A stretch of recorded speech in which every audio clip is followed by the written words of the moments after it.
હવે મોદી સાહેબે આ આપણી ભારતની જનતાને ઉલ્લુ બનાવવા માટે આ વાત કીધી છે. ભાજપ સરકારે આ પ્રજાને સોનું ખરીદવા લાયક કઈ નથી રાખી. અમને ભારતીય જનતા પાર્ટી પર પૂરેપૂરો વિશ્વાસ આવી ગયો કે હવે આ પાર્ટીની લીધે અમે દુઃખી નહીં થઈએ, અને એટલે અમે મોદી સાહેબને ખૂબલે વોટ આપ્યો. વોટ એકલો નહીં, હૃદય કાઢી નાખી દીધું. જ્યારે મોદી સાહેબ ગુજરાતમાં હતા ત્યારે ખોખરામાં એમની મિટિંગોમાં હવે નોકરીઓના દિવસો પાડી જતા હતા, અને આજે એમના રાજમાં અમારા ઘર પાડી દીધા. બોલો. તો એ પ્રોબ્લેમને આપણે બતાવવાનો છે, એનો ઉઘાડો કરવાનો છે કે સામાન્ય માણસની જિંદગી અત્યારે ઝંડ થઈ ગઈ. આ અવાજ જે છે સરકાર સુધી પહોંચાડી. સરકારને દયા આવે સામાન્ય માણસ સરકારના કારણે તો અમે પણ કઈ વિદેશથી આવ્યા નથી, બાંગ્લાદેશથી તો આવ્યા નથી. બાંગ્લાદેશથી આવ્યા હોઈએ તો ઝોલા લઈને જતા રહીએ, પણ અમે બાંગ્લાદેશથી કે પાકિસ્તાનથી તો આવ્યા નથી. કે સિરિયસ મુદ્દાઓને સોશિયલ મીડિયામાં કોઈ સિરિયસ લેતું જ નથી. અમે લોકો લાઇટ વગર જીવી રહ્યા છીએ, તો ખરેખર તમે અમારી વેદનાને સમજી શકો છો. બસ એના લીધે જ મેં ધીમે ધીમે આ રીતે કોમેડીમાં વિડીયો બનાવવા માંડ્યા. તો મારો અવાજ આ સોશિયલ મીડિયા થ્રુ આખા રાજકારણને હલાવી દેવો, બસ આ જ હેતુ છે મારો બીજો કોઈ હેતુ નથી. મેં તો ખરેખર વિડીયોથી જાહેરાત પણ કરી દીધી છે કે મારે કિડની વેચવાની છે, જો કોઈને લેતી હોય તો કહેજો. દરેક લોકોને મળ્યો છું, એમની આગળ કાયદેસર આંસુ પાડ્યા છે, અને છતાં પણ અમને ધુતકાર જ મળ્યો છે. આ એક મારા એકની વાત નથી, આ દેશની કરોડો જનતાની વાત. જો આ સરકારના અવાજ વિશે હું વધારે બોલીશ તો મારું એકાઉન્ટ સીઝ કરી નાખશે, એમ કોકરોચ પાર્ટીનું પણ કરશે. આ 100%ની વસ્તુ છે. ગરીબોની સરકાર છે કે ગરીબો માટે છે કે ગરીબોને મિટાવવા માટેની છે, એ તો હવે પબ્લિકે નક્કી કરવાનું છે. એમ તો મોદી સાહેબે જાહેરાત કરી કે કોઈને પણ ઘર મકાન વગરના નહીં રાખીએ, તમને આવાસ યોજનામાં મકાનો આપીશું. અમે આ 4.5 વર્ષની અંદર દરેક અધિકારી જોડે ગયા છીએ, પણ પંચાયત બી અમને સરખી રીતે સરકારી આવાસ યોજનામાં મકાન નહીં મળે, માટે જગ્યા જ નથી. શું કરશો? વડાપ્રધાન નરેન્દ્ર મોદી જાહેરાત કરી હતી કે દરેક વ્યક્તિને આપણે ઘર આપીશું, કોઈને ઘર વિહોણા રહેવા દઈશું નહીં, અને તમને તો મળતું નથી. તો પછી વડાપ્રધાન દિલ્હીમાં બેસીને શું કરી રહ્યા છે? વડાપ્રધાને ખાલી જાહેરાત કરી, કોઈને ઘર મકાન વગરના નહીં રાખો, કોઈને ભૂખ્યા તરસ્યા નહીં રાખો. આપણા હિન્દુઓ ઉપર અમને બહુ પ્રેમ છે, અમને બહુ માયા છે, તો ખરેખર સ્કીમોની અંદર મુસલમાનોને પહેલા મકાન મળ્યા છે. અત્યારે એક પણ મુસલમાનોના ઝૂંપડા વગરના જે થઈ ગયા એ બધાને ઘર મકાન મળી ગયા છે. રખડી રહ્યા છે તો આપણા હિન્દુ સમાજના લોકો રખડી રહ્યા છે. કીધું પણ અમે અહીં ગુજરાતના છીએ, અમારા બાપ દાદા ગુજરાતના હતા, અમારી પેઢીઓ ગુજરાતની હતી, અને અમે આજે ઘર મકાન વિહોણા છીએ, અને આ બાંગ્લાદેશીઓને સરકાર સહાય આપી. હમણાં વચ્ચે એવું કીધું પાછું નવું કે બાંગ્લાદેશમાં કે ડીઝલ મોકલાયું. એટલે હાઈ ડીઝલ આપો ને બાપા, આ લાઈનમાં ગાડીઓ પડી રહી અને તમે બાંગ્લાદેશમાં મોકલો છો. કે અત્યારે મોદી સાહેબને અમેરિકા વધારે ઇમ્પોર્ટન્ટ લાગી રહ્યું હોય એવું મને લાગે છે. અને આજે મોંઘું તેલ, મોંઘું ઓઇલ લઈ અને બીજા દેશને રાહત ભાવમાં આપવું, અને આપણા દેશની જનતાને એ જ ડીઝલ પેટ્રોલ મોંઘા ભાવે આપવું, આ ખરેખર અન્યાય તો છે જ. અમે લોકો ભાજપ વિરોધી થતા જઈએ તો એનું કારણ ફક્ત ને ફક્ત ભાજપ જ છે. હવે અમને એવું લાગે છે કે ભાજપને સીધા કરવા માટે આમ આદમી પાર્ટીનો સહારો લેવો જરૂરી બની ગયો છે, એવું મને પોતાને લાગી રહ્યું છે. કારણ કે અત્યારે તો ટકેશેરબાજી, ટકેશેર ખાધા, સર્વત્ર ભાજપ જ છે, અને કોંગ્રેસ હવે આવે એમ નથી. એટલે હવે અમે આમ આદમી પાર્ટીનો સપોર્ટ કરવાનું અને હવે કરીશું. આ પેટ્રોલનો ભાવ એટલો બધો વધી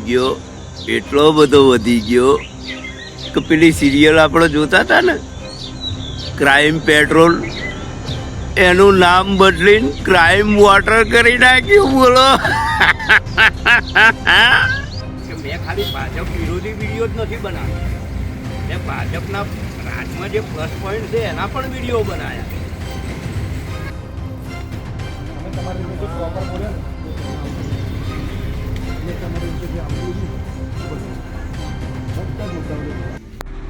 મોદી સાહેબ ગુજરાતમાં આ દારૂબંધીની જેમ પેટ્રોલ બંધી અને ડીઝલ બંધી સત્તાવાર રીતે જાહેર કરી દો. પછી જો મારા બુટલેગર ભાઈઓ કુવેતમાં જઈને ડાયરેક્ટ લઈ આવે બોલો, અને આ તૂટ ના પડવા દે, અને પાછો ભાવ વધારો ના થવા દે બોલો. હા,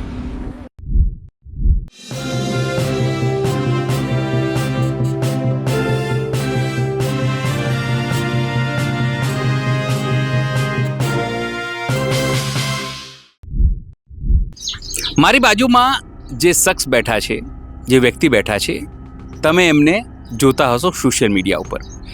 મોંઘવારી વિશે, બેરોજગારી વિશે કોઈ પણ એવો મુદ્દો ના હોય જે વિશે તેઓ બોલતા નહીં હોય. જે નામ છે એમનું, એમના વ્લોગ ઉપર જયેશ દરબાર, આપણા અમદાવાદ જિલ્લાના જ છે. હું અત્યારે એમના ઘરે આવ્યો છું એમની જોડે વાતચીત કરવા માટે, કારણ કે એમનું વ્લોગ બનાવવાનું કારણ અને કઈ રીતે એ લોકોના વાતનું ફેસ બની રહ્યા છે, લોકોની વાતની વાચા આપી રહ્યા છે, એની પાછળ એક ગૂઢ કારણ છે, એક મોટો સંઘર્ષ છે. અને એટલા માટે જ આપણે આજે જયેશભાઈના ઘરે આવ્યા છે. જયેશભાઈ, તમારો ચહેરો જે છે અત્યારે સોશિયલ મીડિયામાં ધૂમ મચાવે છે. એ પેટ્રોલ ડીઝલની વાત હોય, મોંઘવારીની વાત હોય, તમામ મુદ્દે. તો આ શું કારણ હતું કે જયેશભાઈ અચાનક આ ઉંમરે થયું કે આપણે લોકોની અવાજ બનતા થઈ જઈએ? એ કારણ કે મેં અહીંયા જાણ્યું કે એક કરુણ ઘટના પણ તમારા લોકો જોડે ઘટી છે. સર, કરુણ ઘટનામાં તો એ બની હતી કે આજથી 4.5 વર્ષ પહેલાં આ જે જગ્યા છે ત્યાં મારું મકાન હતું, અને ન જાણે કયા કારણોસર એક ખાસ વર્ગોએ અમારા આ રહેઠાણો ઉપર એને હટેડવા માટેની કામગીરી કરી. આમ તો વાંચ ગામની અંદર 400 વીઘાનું ગૌચર છે, અને કોઈ પણ ગામ એવું બાકી નથી કે જ્યાં ગૌચરની અંદર ઘર મકાન હોતા નથી. પરંતુ અમારી આ જગ્યાને જ ખાસ વર્ગે ટાર્ગેટ કરી અને અમારા ઘર મકાન હટેડવા માટે ઘડી અરજીઓ કરી, અને છેલ્લે જે તે સમયે અમારા ઘર મકાન હટેડાઈ દીધા. આજે 4.5 વર્ષથી અમે લોકો અહીંયા રહી રહ્યા છે. ફરીથી એની એ જગ્યા પર અમને ફરીથી પણ હટેડવા માટે કોશિશ કરવામાં આવી રહી છે. 4.5 વર્ષથી અમે લોકો લાઇટ વગર ઝઝૂમી રહ્યા છીએ. તમે જુઓ છો કે અત્યારે આ ગરમી, એમાં તમે થોડી વાર પણ ગરમીમાં રહી નથી શકતા. તો અમે લોકો આ પરિસ્થિતિની અંદર અત્યારે લાઇટ વગર જીવી રહ્યા છીએ. અમારા ઘર મકાન રહ્યા નથી, હાવ છાપરા જેવી હાલતમાં રહીએ છીએ. જે તે સમયે જ્યારે અમારા ઘર મકાન તૂટ્યા ત્યારે પણ મેં વિડીયો બનાવ્યા આ અમારી જોડે જે અન્યાય થયો એની બાબતે. પરંતુ દુર્ભાગ્યવશ જે તે સમયે મને જોઈએ એવા વ્યૂ મળ્યા નહીં, એટલે લોકો સુધી તમારી અવાજ ના પહોંચી. હા, લોકો સુધી મારો અવાજ પહોંચ્યો નહીં. અને મેં ઘણી કોશિશ કરી આ અન્યાય સામે અવાજ ઉઠાવવાની, પણ મને જોઈએ એવો સપોર્ટ મળ્યો નહીં. આપની જાણકારી ખાતર કહી દઉં કે તાલુકા લેવલે અને જિલ્લા લેવલે પણ વાંચ ગામના જ અધિકારીઓ છે, પણ છતાં પણ અમારો અવાજ સાંભળવામાં આવ્યો નહીં. અને તે દિવસથી મને લાગ્યું કે આજે મારો અવાજ જે બહાર લોકો સુધી નથી પહોંચ્યો એને મારે વધુ ને વધુ લોકો સુધી પહોંચાડવો છે. એને ગમે તે રીતે મારે વાચા આપવી છે. અને એટલે મેં કોમેડી સ્વરૂપે અને બીજા સ્વરૂપે પણ મહેનત કરી, અને મારો અવાજ, મારો વિડીયો વધારે ને વધારે લોકો જોવે, અને એક સામાન્ય માણસના જીવનમાં જે તકલીફો પડે છે અને છતાં પણ એ ચૂપચાપ સહન કરવી પડે છે, તો એના માટે થઈ અને મેં આ વિડીયો બનાવવાનું શરૂ કર્યું હતું, અને હજુ આગળ પણ બનાવીશ. કોણ મારા ઘરમાં કોણ છે અત્યારે? અત્યારે હું, મારી પત્ની, મારો એક દીકરો છે, એને એક દીકરો છે. અમે ટોટલ 5 જણ છીએ. હું પોતે અત્યારે નોકરી ધંધો કરી શકવાની હાલતમાં નથી, કારણ કે હું પોતે હાર્ટ પેશન્ટ છું. મારો દીકરો જે છે એ હુન્ડાઈ શોરૂમમાં નોકરી જાય છે, એનો 17,000 પગાર છે. હવે આ કાળજાળ મોંઘવારીની અંદર જો આ ઘર મકાન પણ તોડી નાખવામાં આવે તો વિચારો કે 5,000 રૂપિયા મિનિમમ ભાડું ભરી અને 12,000 રૂપિયામાં શું મારા ઘરનું પૂરું થઈ શકશે? આ સવાલ મારો એક સામાન્ય માણસ છે. તો આ રીતે હું એક નહીં, આપણા દેશની અંદર લાખો ને કરોડો લોકો એવા છે જે આ પ્રોબ્લેમને અત્યારે ફેસ કરી રહ્યા છે. તો એ પ્રોબ્લેમને આપણે બતાવવાનો છે, એનો ઉઘાડો કરવાનો છે કે સામાન્ય માણસની જિંદગી અત્યારે ઝંડ થઈ ગઈ. તો મહેરબાની કરીને આ અવાજ જે છે સરકાર સુધી પહોંચાડીએ અને કદાચ સરકારને દયા આવે, આમ તો આવે એવી લાગતી નથી. સામાન્ય માણસનો અવાજ સરકારના કાને સંભળાતો જ નથી. એટલે હું આ એક કોશિશ કરીશ કે સાહેબ જરા દયા ભાવ કરો. નહીં, જ્યારે તમે વિડીયો બનાવવાનું શરૂ કર્યું કે આપણે વિડીયો બનાવીએ લોકો સુધી પહોંચાડીએ અને વ્યૂ નહોતા મળતા હા શરૂઆતમાં, હાજી, તો ત્યારે કેવું લાગતું કે મેમ આપણે આપણી પીડા રજૂ કરીએ છતાં લોકો જોતા નથી ને એવું બધું ક્યારથી થયું? એમ તમે પહેલી વખત જ્યારે અમારા ઘર મકાન તોડી નાખ્યા, મેં લગભગ ત્યારથી જ વિડીયો બનાવવાના ચાલુ કર્યા. કારણ કે અમારી પરિસ્થિતિ એવી હતી કે સરપંચ, તાલુકા ડેલિકેટ, જિલ્લા ડેલિકેટ અને જે તે સમયના ધારાસભ્ય પ્રદીપસિંહ જાડેજા સાહેબ, આ લોકો આગળ અમે રડીને ફરિયાદો કરી હતી. પણ અમારી ફરિયાદો પથ્થર આગળ પાણી રેડવા જેવી અથવા પેલી ભેંસ આગળ બાંસુરી વગાડીએ ને એવી રીતની થઈ ગઈ હતી યાર. મેં પોતે બહુ વિડીયો બનાવ્યા. અમારા અહીંયા બળિયાદેવનું મંદિર જે 70 વર્ષ જૂનું હતું એ પણ તોડી નાખવામાં આવ્યું હતું. એની પણ રજૂઆતો અમે અલગ અલગ જગ્યાએ કરી હતી કે આ ખરેખર અન્યાય છે. અને તમને આખા વાંચ ગામમાં 400 વીઘા ગૌચર છે અને દરેક 400 વીઘામાં લોકોએ વસવાટ કરેલો છે. અને છતાં તમે આ અમારો જ એરિયા કેમ આ રીતે ટાર્ગેટ કરો છો? પણ અમારી કોઈ વાત સાંભળવામાં આવી નહીં. અને અમારા ઘર મકાન હાઈકોર્ટનો ઓર્ડર છે કરીને તોડી નાખવામાં આવ્યો. પણ હાઈકોર્ટમાંથી ઓર્ડર લાવવા પાછળનું કારણ શું? એના મેઇન કારણ, એના મૂળિયા સુધી આ લોકોએ જવાની કોઈ કોશિશ કરી નહીં અને એના લીધે અમારા ઘર મકાન તોડી નાખ્યા. જે તે સમયે મેં બહુ વિડીયો બનાવ્યા કે કંઈક કરતાં મને ન્યાય મળે. પણ મને સોશિયલ મીડિયા તરફથી મારા વ્યૂઝ હતા નહીં અને નવું વિડીયો બનાવતો હતો એટલે હું એમાં નિષ્ફળ ગયો. ખાસ કરીને તમે કીધું કે 70 વર્ષ જૂનું બળિયાદેવનું મંદિર હતું, પણ જે સરકાર છે અત્યારે ગુજરાતમાં એ તો હિન્દુત્વની સરકાર છે કે છો અમે તો હિન્દુત્વની સરકાર છીએ, હિન્દુઓની સરકાર છીએ, તો પછી કેમ આ લોકો મંદિરો આવી રીતે તોડી પાડે? અમારા જે ઘર મકાન તૂટ્યા છે, મેં તમને આની પહેલાં પણ કીધું કે એક ચોક્કસ જાતિના લોકો અમારા આ જે રેસિડેન્શિયલ એરિયા છે એ ગૌચરમાં છે ને એને હટેળવો જ છે એવું એમનામાં જનૂન છે. અને એ ચોક્કસ જાતિના લોકો જ અમારા વિરુદ્ધ આ જે અરજીઓ ને આ બધું જે કરી રહ્યા છે એ બધું એ લોકો જ કરી રહ્યા છે, બરાબર. અને એમાં ઉપલા અધિકારીઓ જે તે હશે એ કઈ રીતે મિલેલા છે શું છે એ તો અમને ખબર નથી. પણ જો એ સમુદાયની તમે વાત સાંભળો છો, એ સમુદાયની અરજીને તમે ધ્યાનમાં લો છો અને એ સમુદાયની અરજીને ધ્યાનમાં લઈને તમે અમારા ઘર મકાન તોડી નાખો છો, તો અમારી પણ પીડા જુઓ ને. અમે પણ કંઈક વિદેશથી આવ્યા નથી, બાંગ્લાદેશથી તો આવ્યા નથી. બાંગ્લાદેશથી આવ્યા હોઈએ તો ઝોલા લઈને જતા રહીએ, પણ અમે બાંગ્લાદેશથી કે પાકિસ્તાનથી તો આવ્યા નથી. તો અમને પણ સાંભળવા જોઈએ તમારે. મંદિરની વાત કરું છું જયેશભાઈ, આ મંદિર જે રીતે લોકો તોડ્યું, મેં કીધું કે હિન્દુત્વની સરકાર પોતાની જાતને કહે છે અને મંદિર તોડી નાખે. એક બળિયાદેવનું એક જ મંદિર નથી તોડ્યું. અહીં આગળ મારું પોતાનું બાપા સીતારામની મઢુલી હતી અને ઘણા લોકો મને એકચ્યુઅલી સીતારામ તરીકે જ ઓળખે છે. મારી જયેશભાઈ જે નામ છે ને એનાથી બહુ ઓછા લોકો ઓળખે છે. હું પોતે બાપા સીતારામનો ભગત જ છું અને એમની સેવા પૂજા કરું છું. એ પણ મારું ઘણું મોટું મંદિર હતું. હું પોતે અહીં આગળ જીવદયાનું કામ કરતો હતો. નાના વાંદરા, કૂતરા, આ બીમાર પશુઓની સેવા કરવી. અત્યારે હાલ પણ આ મારું છાપરું છે, છતાં અહીંયા તમે ઠેર ઠેર માટલીઓ બાંધેલી જોઈ શકો છો. એમાં નાની ચકલીઓના માળા છે. મને આ દરેક જીવ ઉપર ખૂબ પ્રેમ છે. પણ અત્યારે હાલત એવી થઈ ગઈ છે કે હું એ જીવોની દયા ખાઈ રહ્યો છું, પણ મારી દયા ખાનારું કોઈ નથી. તકલીફ એ પડી ગઈ છે.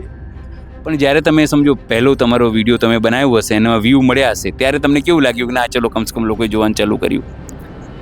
જે પહેલો વ્યૂ પહેલો કયો વિડીયો હતો જેમાં લોકોએ જોયું તમને વધારે? અને તમે કોમેડી ક્યારથી શરૂ કરી એમ કે એની જોડે આપણે કોમેડી રસ નાખીએ તો લોકોને મજા પડશે એમ? જ્યારે મારા ઘર મકાન તૂટી ગયા ત્યારે મેં સિરિયસ મુદ્દાઓ ઉપર વિડીયો બનાવ્યા અને મેં જોયું કે સિરિયસ મુદ્દાઓને સોશિયલ મીડિયામાં કોઈ સિરિયસ લેતું જ નથી. એટલે મેં પેલો એક આઈડિયા નથી કહેતા કે બાળક જો ગોળી ના ખાતું હોય તો એના પેંડામાં દબાવીને આપી દો તો એ તરત ગોળી ખાઈ લેશે. એટલે એવી રીતે પછી મેં મારા એકલાની નહીં, આ સમગ્ર જે આપણે ભારતની જનતા છે એના અવાજને વાચા આપવા માટે મેં એમાં થોડી કોમેડી એડેબલ કરી દીધી. અને હું અત્યારે ખુશ છું કે મારો એ આઈડિયા સક્સેસ ગયો અને મારો અવાજ આજે લાખો લોકો સુધી પહોંચી રહ્યો છે. અને આની પાછળ પણ મુખ્ય એ જ કારણ છે કે હજુ પણ કદાચ અમારા ઘર મકાન તોડવાની ફરીથી આ લોકો કાવતરા કરી રહ્યા છે. તો જે તે સમયે મને આ ચોક્કસ જાતિના લોકો શા કારણે અમારા મકાન તોડાવી રહ્યા છે અને શા કારણે અમને તકલીફ આપી રહ્યા છે. આમ તો હજારો લોકો બેઘર થઈ ગયા છે, રોડ ઉપર ઘર બનાવ્યા હતા અને આ બધું, પણ ગામડાની અંદર આ ઘટના બનતી નથી. આજ સુધી કોઈ પણ ગામડાની અંદર આ રીતે મકાનો તોડવામાં આવ્યા નથી. કારણ કે ગામે ગામ ગૌચર હોય છે અને ગામે ગામ ગૌચરની અંદર મકાનો બનેલા જ હોય છે. તો બીજું એક પણ ગૌચર ટાર્ગેટ ના કર્યું અને આ એક જ ગૌચર ટાર્ગેટ કર્યું. તો એની પાછળના મુખ્ય કારણો શું છે? કારણ કે આ રોડ ટચ જગ્યા છે, કરોડો રૂપિયાનો આનો ભાવ છે અને એના લીધે જ જે તે યેન કેન પ્રકારે અમને ખસેડી નાખવા છે. આજે 4.5 વર્ષથી અમે લોકો લાઇટ વગર જીવી રહ્યા છીએ. તો ખરેખર તમે અમારી વેદનાને સમજી શકો છો. બસ એના લીધે જ મેં ધીમે ધીમે આ રીતે કોમેડીમાં વિડીયો બનાવવા માંડ્યા, જેથી કરીને મને ભવિષ્યમાં આજે અન્યાય થાય એના વિરુદ્ધ હવે હું અવાજ ઉપાડું તો મારો અવાજ આ સોશિયલ મીડિયા થ્રુ આખા રાજકારણને હલાવી દેવો જોઈએ. બસ આ જ હેતુ છે મારો બીજો કોઈ હેતુ નથી. અત્યારે પેટ્રોલ ડીઝલની અછત હતી, અછત છે, લોકો ખેડૂતો છે, તમે ઘણા બધા વિડીયો બનાવ્યા છે, તેમાં આ મુદ્દે તમે શું કહેશો એમ? હવે એ મુદ્દે હું તમને એક વસ્તુ કહીશ કે ચલો ગેસના પ્રોફેશનલ બાટલાનો ભાવ વધી ગયો તો ભજીયા 30 રૂપિયા હતા તો 40 રૂપિયા થઈ ગયા. ડીઝલનો ભાવ વધ્યો એટલે ટ્રકોવાળાએ ભાડા વધાર્યા, વેપારી વર્ગોએ એમની રીતે ચીજ વસ્તુઓ ઉપર ભાવ વધારી દીધો. મેં હમણાં જ એક વિડીયો મૂક્યો. આ બધા ધંધાવાળા તો ચલો એન કેન પ્રકારે એમનું પ્રોફિટ વધારી દેશે, પણ નોકરિયાત વર્ગનું શું? એમનો તો જે 15,000 પગાર છે એ જ છે અને આ મોંઘવારી અચાનક ફૂટી નીકળી. એને મોંઘવારી વધે છે, દર વર્ષે 2 રૂપિયા 5 રૂપિયા વધતા જોવા મળે છે, પણ અત્યારની જે મોંઘવારી છે એ અચાનક વધી ગઈ. હવે એને પહોંચી વળવા માટે આ નોકરિયાત વર્ગ શું કરશે એને બિચારાને સમજ જ નથી પડી રહી. કયો ખર્ચો કાપે? તમે કરકસરથી જિંદગી જીવો, પણ શેમાં કરકસર કરો? 10 રૂપિયાની ચા 15 રૂપિયા થઈ ગઈ. તમારા દૂધ 2 રૂપિયાનો ભાવ વધારો થઈ ગયો, બરાબર. વેપારીએ સામે ભાવ વધારી દીધા, પણ જે નોકરિયાત વર્ગ છે એમની પર દયા થઈ અને ખરેખર આના વિશે કંઈક નિર્ણય થવો જોઈએ. નોકરિયાત વર્ગો અત્યારે નોકરી કરી રહ્યા છે, એમનો પગાર વધશે તો પણ કદાચ આવતા માર્ચ મહિનામાં વધશે, ત્યાં સુધીનું. એટલે મેં તો ખરેખર વિડીયો 3 જાહેરાત પણ કરી દીધી છે કે મારે કિડની વેચવાની છે, જો કોઈને લેતી હોય તો કહેજો.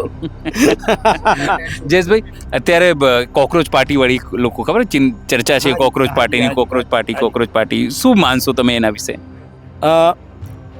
સર, જે કોકરોચ પાર્ટી છે એણે ઘણું બધું કીધું છે અને એમણે પણ મારા જેમ જ પીડિત લોકોના અવાજને થોડી વાચા આપવાની કોશિશ કરી છે. પણ મારું માનવું એમ છે કે અત્યારની જે સરકાર છે એ સરકારની વિરુદ્ધ કંઈ પણ સાંભળવા માટે તૈયાર નથી. કારણ કે હું આ 4.5 વર્ષમાં મામલતદાર, કલેક્ટર, ધારાસભ્ય, સરપંચ દરેક લોકોને મળ્યો છું. એમની આગળ કાયદેસર આંસુ પાડ્યા છે અને છતાં પણ અમને ધૂતકાર જ મળ્યો છે. આ એક મારા એકની વાત નથી, આ દેશની કરોડો જનતાની વાત છે. આ રોડ ઉપરના ઘણા બધા મકાનો તોડી નાખવામાં આવ્યા. એ મુદ્દાને આ કોકરોચ પાર્ટી થોડી વાચા આપી રહી છે, પરંતુ મારું માનવું છે અને મારું ગણિત છે કે કદાચ આ મારા વિડીયો વાયરલ થાય છે, એમાં જો આ સરકારના અવાજ વિશે હું વધારે બોલીશ તો મારું એકાઉન્ટ સીઝ કરી નાખશે. એમ કોકરોચ પાર્ટીનું પણ કરશે. આ 100%ની વસ્તુ છે. તમે કીધું કે તમે આંસુ પાડ્યું, તમે પોતાની પીડા વ્યક્ત કરી, પણ આ રાજ્યના જે સીએમ છે ભૂપેન્દ્રભાઈ પટેલ, એ પોતે કહે છે હું મૃદુ અને મક્કમ છું. તમને લાગે છે કે ભૂપેન્દ્રભાઈ મૃદુ અને મક્કમ છે ગરીબો માટે? કારણ કે એ લોકો કહે છે અમે ગરીબોની સરકાર છે. ગરીબોની સરકાર છે કે ગરીબો માટે છે કે ગરીબોને મિટાવવા માટેની છે, એ તો હવે પબ્લિકે નક્કી કરવાનું છે. એમ તો મોદી સાહેબે જાહેરાત કરી કે કોઈને પણ ઘર મકાન વગરના નહીં રાખીએ, તમને આવાસ યોજનામાં મકાનો આપીશું. અમે આ 4.5 વર્ષની અંદર દરેક અધિકારી જોડે ગયા છીએ. હા, પણ પંચાયત બી અમને સરખી રીતે સરકારી આવાસ યોજનામાં મકાન નહીં મળે. અમારે જો જગ્યા જ નથી, શું કરશો? બરાબર. અત્યારે મારી પોતાની ઉંમર છે, હું પોતે નોકરી નથી કરી શકતો, સિક્યોરિટી ગાર્ડમાં નોકરી જાઉં છું. નાઇટમાં 10,000 રૂપિયા પગાર આલે, એમાં 2,000 રૂપિયા તો આવા જવામાં જતા રહે. 8,000 રૂપિયા વધે શું વળીમાં તો ખાવાનું એમાં. તમે કીધું એ કે વડાપ્રધાન નરેન્દ્ર મોદીએ જાહેરાત કરી હતી કે ભાઈ દરેક વ્યક્તિને આપણે ઘર આપીશું, કોઈને ઘર વિહોણા રહેવા દઈશું નહીં, અને તમને તો મળતું નથી, તો પછી વડાપ્રધાન દિલ્હીમાં બેસીને શું કરી રહ્યા છે? વડાપ્રધાને ખાલી જાહેરાત કરી, કોઈને ઘર મકાન વગરના નહીં રાખું, કોઈને ભૂખ્યા તરસ્યા નહીં રાખું, પણ મળતું કશું નથી. જે લાગતા વળગતા લોકો છે એમને જ ઘર મકાનો મળ્યા છે. અને ખરેખર આ લોકો એમ કહે છે કે આપણા હિન્દુઓ ઉપર અમને બહુ પ્રેમ છે, અમને બહુ માયા છે, તો ખરેખર સ્કીમોની અંદર મુસલમાનોને પહેલા મકાન મળ્યા છે. અત્યારે એક પણ મુસલમાનોના ઝૂંપડા વગરના જે થઈ ગયા એ બધાને ઘર મકાન મળી ગયા છે. રખડી રહ્યા છે તો આપણા હિન્દુ સમાજના લોકો રખડી રહ્યા છે. આમાં આ એક કડવી સચ્ચાઈ છે. આજે મારું મકાન 4.5 વર્ષથી તૂટી ગયું. મારું એકલાનું નહીં, અમદાવાદમાં ઘણી જગ્યાએ તૂટ્યા છે. પેલા બાંગ્લાદેશીઓના મકાન તૂટ્યા, એમને પાસ કરીને આપવાનું કીધું, પણ અમે અહીં ગુજરાતના છીએ, અમારા બાપ દાદા ગુજરાતના હતા, અમારી પેઢીઓ ગુજરાતની હતી, અને અમે આજે ઘર મકાન વિહોણા છીએ. અને આ બાંગ્લાદેશીઓને સરકાર સહાય આપી રહી. હમણાં વચ્ચે એવું કીધું પાછું નવું કે બાંગ્લાદેશમાં કે ડીઝલ મોકલાયું. એટલે હાઈ ડીઝલ આપો ને બાપા, આ લાઈનમાં ગાડીઓ પડી રહી અને તમે બાંગ્લાદેશમાં મોકલો છો. મારી વાત ખોટી નથી. એક વાત એવી પણ આવી વચ્ચે કે રશિયા કે ઈરાન આપણને સસ્તું તેલ આપે છે, પણ વડાપ્રધાન નરેન્દ્ર મોદી જે છે એ અમેરિકાથી જ તેલ જબરદસ્તી લેવા માંગે છે. તો લોકો વચ્ચે સવાલ કરતા હતા કે ભાઈ અમેરિકાથી જ કેમ? રશિયા તો સસ્તું આપે તો પ્રોપર મળે, અને અમેરિકા કે તમે એટલું જ કરો છો. એકચ્યુઅલી શું છે કે અત્યારે મોદી સાહેબને અમેરિકા વધારે ઇમ્પોર્ટન્ટ લાગી રહ્યું હોય એવું મને લાગે છે. અને આજે મોંઘું તેલ, મોંઘું ઓઇલ લઈ અને બીજા દેશને રાહત ભાવમાં આપવું અને આપણા દેશની જનતાને એ જ ડીઝલ પેટ્રોલ મોંઘા ભાવે આપવું, આ ખરેખર અન્યાય તો છે જ.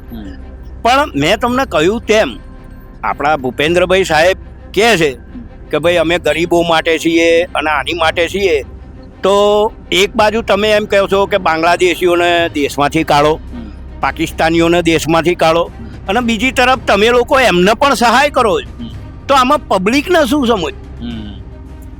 એટલે તમે ગરીબો માટે નથી, ખાલી પબ્લિસિટી માટે.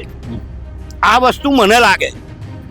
અને હજુ પણ હું છાતી ઠોકીને કહું છું કે હું પોતે ભાજપનો વિરોધી નહોતો, અત્યારે પણ નથી, પણ જે રીતની હાલત અમારી છે એક સામાન્ય માણસ, એના લીધે ભવિષ્યમાં હવે અમે લોકો ભાજપ વિરોધી થતા જઈએ તો એનું કારણ ફક્ત ને ફક્ત ભાજપ જ છે. કારણ કે માણસ ભૂખે મરતો હોય, એની જોડે આટલો બધો જો અન્યાય થતો હોય તો એ બીજા કોઈનો સહારો લેવા માટે મજબૂર બનશે. એ વસ્તુ 120%ની. આ હર્ષ સંઘવીને ઓળખો છો? હર્ષ સંઘવીને? હાજી, એમને ઓળખતો નથી, એટલે જોયે છે, વિડીયો જોઉં છું. કેવું લાગે છે જે રીતે એ કહે છે ભાઈ કાયદામાં રહેશો તો ફાયદામાં રહેશો, સરઘસ તો નીકળશે, એવું બધું બોલે છે, એ સાંભળવામાં કેવું લાગે છે? મેં કીધું એમ જ કે અમુક 1-2 કિસ્સાઓના આ લોકો હાઇલાઇટ કરી દેતા હોય છે, અને પછી આપણી જનતાની ઉપર પેલા ગધેડાની આગળ ગાજર લબડાવી દે ને એવી રીતની અત્યારે હાલની પરિસ્થિતિ છે. ગાજરને જોઈને ગધેડું દોડ્યા કરે. એક બે કિસ્સા 4-5 કિસ્સા એવા હોય. અત્યારે હાલ એક છે, ચાલો મસ્જિદ તોડી નાખી તો પબ્લિક ખુશ થઈ ગઈ, એટલા મોંઘવારી ભૂલી ગઈ. 2-4 મુસલમાનના કંઈક ટપરી લોકોને માર્યા, એમનું રોડ ઉપર સરઘસ કાઢી નાખ્યું, એટલે હિન્દુઓ જોડે જે અન્યાય કર્યો એ પબ્લિક ભૂલી ગઈ. એટલે એક મુદ્દા ઉપરથી ધ્યાન હટાવવા માટે થઈ અને એન કેન પ્રકારે મંદિર મસ્જિદનો મુદ્દો નાખી અને આ બધું કરવામાં આવતું હોય એવું મને લાગે છે. જોકે હું એક સામાન્ય માણસ છું, એટલી લાંબી બુદ્ધિ મારામાં નથી. આ તો હેરાન પરેશાન થઈ ગયેલો છું, એટલે મને આવું દેખાય. હવે છેલ્લા 1-2 પ્રશ્નો કરી લઈએ કે સમય થયો છે. આમ આદમી પાર્ટી, કોંગ્રેસ અને ભારતીય જનતા પાર્ટી ત્રણેય પાર્ટીઓ છે. જયેશભાઈની કઈ પાર્ટી લાગે છે કે થોડી બરાબર લાગે છે?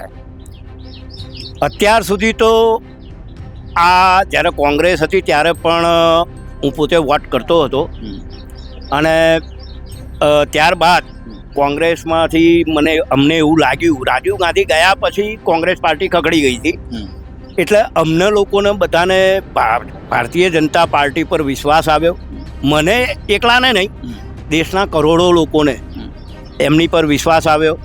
એમણે રામ મંદિર બનાવ્યું 2002ની ધમાલમાં, અને આ મુદ્દાઓ પછી અમને ભારતીય જનતા પાર્ટી પર પૂરેપૂરો વિશ્વાસ આવી ગયો કે હવે આ પાર્ટીની લીધે અમે દુઃખી નહીં થઈએ. અને એટલે અમે મોદી સાહેબને ખૂબલે વોટ આપ્યો. વોટ એકલો નહીં, હૃદય કાઢીને આલી દીધું. જ્યારે મોદી સાહેબ ગુજરાતમાં હતા ત્યારે કોખરામાં એમની મિટિંગોમાં હવે નોકરીઓના દિવસો પાડીને જતા હતા, અને આજે એમના રાજમાં અમારા ઘર પાડી દીધા. બોલો, હવે તમે મને કહો કે અમારે કોને વોટ આપવા? એટલે મેં પૂછ્યું કઈ પાર્ટી તમને લાગે છે કે હવે આ તરફ જવું જોઈએ એ લોકોએ? હવે મારી ગણતરી એવી છે કે આમ આદમી પાર્ટી જે છે એનો અમારા સપોર્ટ કરવાની જરૂર છે. કારણ કે કોંગ્રેસ તો પહેલાં હતી, ફેલ ગઈ, એના લીધે ભાજપ અસ્તિત્વમાં આવી. આમ ભાજપ પણ પહેલાંથી હતી, પણ ભાજપે જે મુદ્દાઓ ઉઠાવ્યા અને જે રીતે એ કર્યું એટલે ભાજપ આવી. પણ હવે અમને એવું લાગે છે કે ભાજપને સીધા કરવા માટે આમ આદમી પાર્ટીનો સહારો લેવો જરૂરી બની ગયો છે, એવું મને પોતાને લાગી રહ્યું છે. કારણ કે અત્યારે તો ટકેશેરબાજી, ટકેશેર ખાધા, સર્વત્ર ભાજપ જ છે, અને કોંગ્રેસ હવે આવે એમ નથી. એટલે હવે અમે આમ આદમી પાર્ટીનો સપોર્ટ કરવાનું અને હવે કરીશું, કારણ કે અન્યાયની પણ એક હદ હોય છે. તો અમે આમ આદમી પાર્ટીનો સપોર્ટ કરવાનું વિચારીએ છીએ. છેલ્લો ખાલી કોઈ એક તમને યાદગાર હોય તમારી, જે તમે કોમેડીના સ્વરૂપમાં રજૂ કર્યું હોય, લોકોને ગમે એક સરસ મજાનું એવું જે સંભળાવો. મેં વચ્ચે એક વિડીયો ઘણો મારો વાયરલ થયો હતો. મોદી સાહેબે કીધું કે સોનું ના ખરીદશો, તો મોદી સાહેબ તમે મોંઘવારી જેટલી વધારી દીધી કે અમારી જોડે સોનું ખરીદવાના પૈસા જ નથી. બરાબર. અને આ ડીઝલ, પેટ્રોલ ને આ બધું એમણે ભાવ વધારો કર્યો. આપણા દેશની અંદર અત્યારે લાખો ટ્રક ડીઝલ માટે ફાંફા મારી રહી છે, પેટ્રોલ પંપો બંધ થઈ રહ્યા છે. અને બાંગ્લાદેશમાં એમણે મફત ડીઝલ સહાય ભાવે આપ્યું છે. આ મુદ્દે પણ મેં 2-3 વિડીયો બનાવ્યા અને એનો મને ઘણો એવો સપોર્ટ મળ્યો છે. તમે એક છેલ્લો પ્રશ્ન મેં કીધું, પણ એક છેલ્લો પ્રશ્ન તમે યાદ કરાવી દીધું મને. મોદી સાહેબ કીધું કે પેટ્રોલ ડીઝલ ઓછું વાપરો, વર્ક ફ્રોમ હોમ કરો, સોનું ઓછું ખરીદો, તેલ ઓછું ખાઓ, આ બધી વાર્તાઓ તેઓ કરીને પછી જાતે અને તમામ વસ્તુ તેઓ સભામાં કીધી હતી, રેલીઓ કરીને, સભા કરીને. પછી બીજાને કીધું કે વિદેશ ના જાઓ, પછી વિદેશ જતા રહ્યા પોતે. એને લઈને તમે શું કહેશો? એમ છેલ્લો પ્રશ્ન છે. હવે મોદી સાહેબે આપણી ભારતની જનતાને ઉલ્લુ બનાવવા માટે આ વાત કીધી છે. ભાજપ સરકારે આ પ્રજાને સોનું ખરીદવા લાયક નથી રાખી, કે પેટ્રોલ ડીઝલ ખરીદવા લાયક પણ નથી રાખી. અત્યારે માણસ મજબૂરીમાં પેટ્રોલ લે છે, કારણ કે એને જવું છે નોકરી. સાધનનું ભાડા વધી ગયા છે. સીએનજી ગેસ વિદેશથી નહોતો આવતો, તો પણ ભાવ વધારો કરી દીધો. અને વિદેશ યાત્રાની વાત કરો છો તો અમારા છોકરાનું વેકેશન પડ્યું સાહેબ તો બાજુમાં પાવાગઢ જવાના પૈસા નહીં, અમે ક્યાં વિદેશ જવાના હતા યાર. હા, બીજું પ્રધાનો બધા જ પ્રજાના પૈસે વિદેશમાં ભરે છે, બરાબર? તો અમારે જે વિદેશમાં જવું હતું એના પૈસે તો એ લોકો જઈ આયા. તો સ્વાભાવિક છે, આ હતા જયેશભાઈ, જેમને પોતાની પીડા પણ જણાવી. તમામ મુદ્દે તેઓ ચર્ચા કરી. જ્યાં આપણે બેઠા છીએ એક સમય ઘર હતું પણ હવે ખંડેર છે, પણ જગ્યા નથી એટલે ખંડેરમાં રહેવા માટે મજબૂર બન્યા છે જયેશભાઈ તેમનો પરિવાર. પણ હા, હવે તેઓ લાખો લોકોનો અવાજ બની રહ્યા છે. પોતાના સોશિયલ મીડિયાના માધ્યમથી તમામ જગ્યાએ તેઓ ટીકા પણ કરે છે, પોતાની વાત મૂકે છે, જેથી જે બહેરો તંત્ર છે કમસે કમ સોશિયલ મીડિયાના માધ્યમથી એમનો અવાજ સંભળાય. લાખો લોકોનો અવાજ જે છે એ આ બહેરા તંત્રને સંભળાવવાનો પ્રયત્ન જયેશભાઈ પોતાના બ્લોગથી, પોતાના સોશિયલ મીડિયાથી કરી રહ્યા છે. સહયોગ નિરાલી મહેરિયા સાથે અનિલ પટેલ, અમદાવાદ.